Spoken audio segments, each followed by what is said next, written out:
வணக்கம் மக்களே.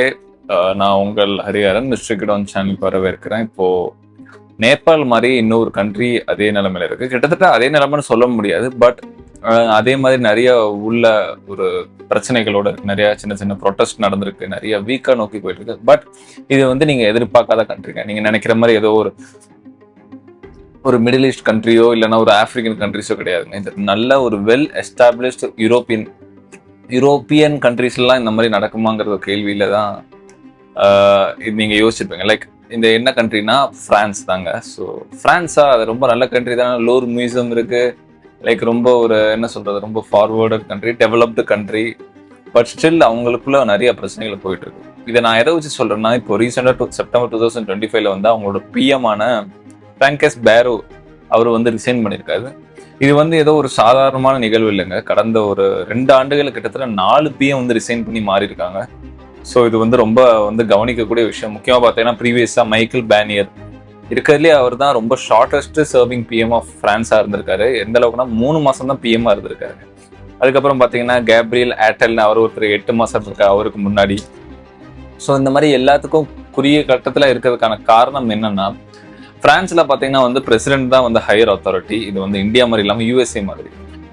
So PM வந்து ஒரு ஒரு அவங்களோட அந்த ஃபேவரை அவங்களோட டிசிஷனை வந்து சாட்டிஸ்ஃபை பண்றவங்க தான் வந்து பிஎம் மோஸ்ட்லி. ஸோ அதனால பாத்தீங்கன்னா வந்து இந்த பிஎம்லாம் வைக்கிறாங்க. ஆனா அவங்களால அதை சமாளிக்க முடியல. பிரான்ஸ் நடக்கிற அந்த உள்ளுக்குள்ள இருக்க பிரச்சனைகள், அந்த ப்ரொட்டஸ்டா இருக்கட்டும், முக்கியமா பாத்தீங்கன்னா அந்த ரிலீஜியன்ஸ் பிரச்சனை, எல்லா டிவிஷன்லயும் ஒவ்வொரு பிரச்சனை இருக்கு. எக்கனாமிக்லாம் மெயினா பாத்தீங்கன்னா அந்த டெட்டு தாங்க. அவங்க கண்ட்ரியோட டெட் பார்த்தீங்கன்னா ஆல்மோஸ்ட் அவங்க ஜிடிபியோட 114% இருக்குங்க. கிட்டத்தட்ட 3.4 ட்ரில்லியன் யூரோஸ், அதாவது 3,00,000 கோடி யூரோஸ்ல. ஸோ அந்த அளவுக்கு வந்து அவங்களோட டெட் வந்து அதிகமா இருக்கு. அது மட்டும் இல்லாம ஆப்பிரிக்கன் கண்டத்துல வந்து பெருவாரியான முக்கியமான நாடுகளை வந்து பிரான்ஸோட காலனிகளா இருந்திருக்காங்க. அதை வந்து அவங்க கட்டுப்படுத்திருக்காங்க. இன்னை வரைக்கும் அதுல உள்ள முக்கியமான அந்த வளங்கள்லாம் இருக்குல்ல, யுரேனியம், அப்புறம் பெட்ரோல், ஆயில், டைமண்ட்ஸ், இந்த மாதிரி ரொம்ப ரேர் எர்த் மினரல்ஸ் சொல்லுவாங்க, இல்ல மெட்டல்ஸ் சொல்லுவாங்க. ஸோ அதெல்லாம் வந்து பிரான்ஸ் வந்து இம்போர்ட் பண்ணாங்க. அதனால தான் பிரான்ஸ்ல பார்த்தீங்கன்னா அதிகமான அந்த அணுமின் நிலையங்கள் இருக்கும், நிறைய நியூக்ளியர் பவர் பிளான்ஸ் எல்லாம் இருந்திருக்கும். பட் இதெல்லாம் வந்து இந்த பிரான்ஸ் ஆப்பிரிக்குங்கிற இந்த ஒரு டேர்ம் வந்து சொல்லுவாங்க, பிரான்ஸ் கண்ட்ரோல் ஆப்பிரிக். இது வந்து அவங்கள விட்டு நழுவிட்டு இருக்கு. அதுக்கு முக்கியமான காரணம் பார்த்தீங்கன்னா சைனாவோட ஆதிக்கம் தான்.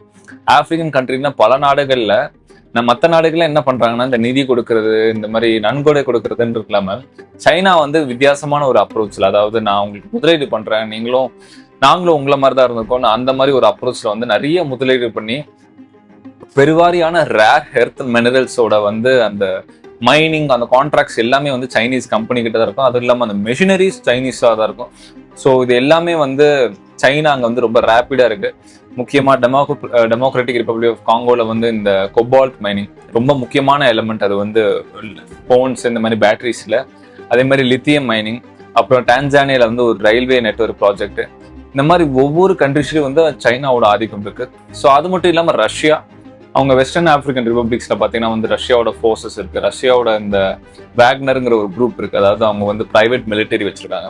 அந்த குரூப் அவங்களோட ஆதிக்கம் அங்க இருக்கு. ஸோ அதனால பாத்தீங்கன்னா பிரான்ஸோட கிரிப் வந்து ஆப்பிரிக்கால வந்து குறைஞ்சிக்கிட்டே வருது. இது பிரான்ஸோட இன்னொரு முக்கியமான பிரச்சனை. நாலாவதா பாத்தீங்கன்னா வந்து அவங்களோட ரிலீஜியஸ் ப்ராப்ளம்.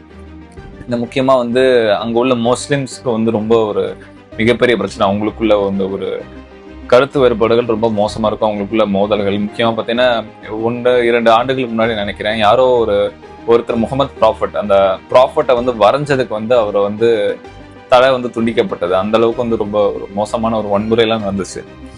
அது மட்டும் இல்லாம இந்த நிறைய இந்த ரிலீஜியஸ் டிஸ்கிரிமினேஷன் அங்க நடந்துகிட்டு இருக்கு. அது போக பாத்தீங்கன்னா அந்த காஸ்ட் ஆஃப் லிவிங் அதிகமா இருக்கிறது, அதிகமான அன்எம்ப்ளாய்மெண்ட் ரேட் இருக்கிறது, இது எல்லாமே வந்து பிரான்ஸை வந்து ரொம்ப ரொம்ப ஒரு மோசமான தலைமைக்கு தள்ளிக்கிட்டு இருக்கு.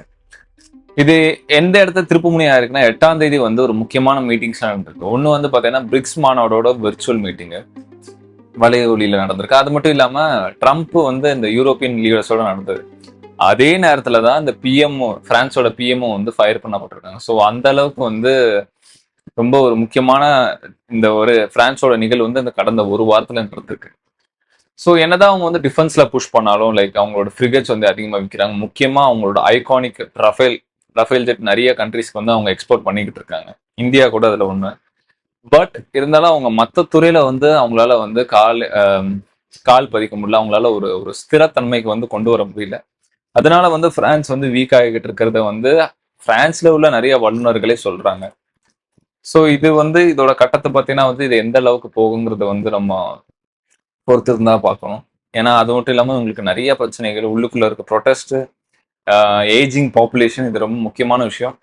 ஏஜிங் வந்து எல்லாரும் ரொம்ப லீஸ்ட் இம்பார்ட்டன்ட். ஜப்பான்லேயே அந்த பிரச்சனை தான் இருக்கு. அதாவது ரொம்ப குறைஞ்ச அளவுக்கு யங்ஸ்டர் இருக்காங்க. நம்ம வந்து இந்தியா பாப்புலேஷன் கண்ட்ரின்னு சொல்லுவோம். பட் இங்க யங்ஸ்டர்ஸ் அதிகமா இருக்கிறது வந்து எவ்வளவு ஒரு பெனிஃபிட்ங்கிறத வந்து யோசிச்சு பார்த்துக்கோங்க. பிரான்ஸ் கிட்ட அது கொஞ்சம் கம்மியாகிட்டு வருது. ஸோ இது எல்லாத்தையும் நம்ம நோட் பண்ணி பார்க்கும்போது இந்த எல்லா டாட்ஸையும் வந்து நம்ம கனெக்ட் பண்ணா நமக்கு நல்லா புரியும். பிரான்ஸோட நிலைமை வந்து கடந்த நூற்றாண்டுகளோட இப்போ ரொம்ப ஒரு மோசமான நிலைமையில இருக்கு. அவங்களுக்குள்ள ஒரு கிளர்ச்சி நடக்குமா, இல்ல ஏதாவது இதோட எஃபெக்ட் வந்து யூரோப்பியன் யூனியன்ஸ் நிச்சயமா இருக்கு. ஏன்னா பிரான்ஸ் வந்து யூரோப்லேயே வந்து ஒன் ஆஃப் த ஒரு ஒரு முக்கியமான நாடுன்னு சொல்லலாம். ரொம்ப ஒரு சக்தி மிகுந்த நாடு பிரான்ஸ், யூரோப்பிய பிராந்தியத்துல. ஸோ இதோட நீட்சியாக என்ன நடக்குங்கிறத வந்து நம்ம பொறுமையா இருந்து தான் கேஸ் பார்க்கணும். ஸோ இந்த வீடியோ பிடிச்சதா நீங்க லைக் பண்ணுங்க, மறக்காம சேனல் சப்ஸ்கிரைப்